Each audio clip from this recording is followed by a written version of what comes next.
So 12.4, checkpoint 12.4 is a great checkpoint.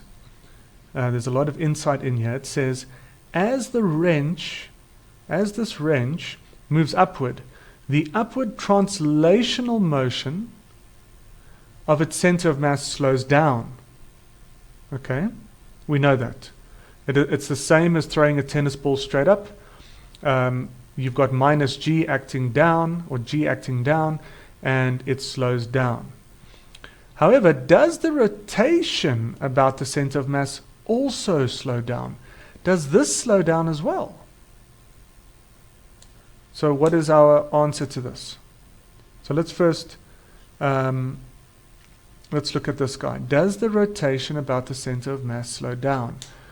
And actually, we've seen this example, a similar kind of example in chapter 11, where we had the person jump off the diving board, and they started off like completely stretched out, okay, and they had a certain angular momentum, and then they curled into a ball. Okay, I know this is not a person, but just use your imagination. They curled into a ball, and then they what happened was, as they curled into a smaller ball, their rotational velocity went up. Here they had a certain rotational velocity 1, and here they had a certain rotational velocity 2, and it increased. It increased because they had become smaller. Okay, remember that the further away from the point of rotation we had the distribution of the inertia, the slower the object was going to rotate. Whereas if you drew all of those points closer to the center of rotation, the object would speed up. But what did we see? What was the conclusion? The conclusion was that the angular momentum was constant. And why was that? Why was that?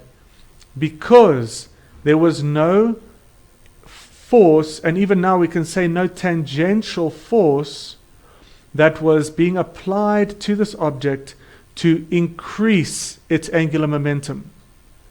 So its angular momentum was constant.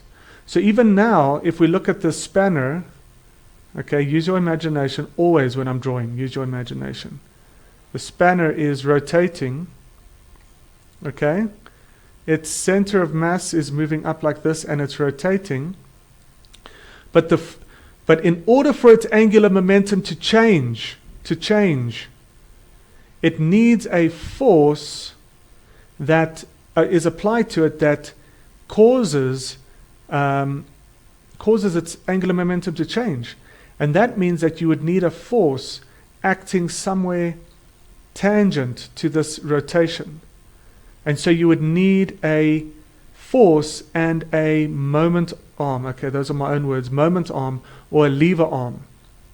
But the only force acting on this wrench is the force of gravity that's acting through the center of mass.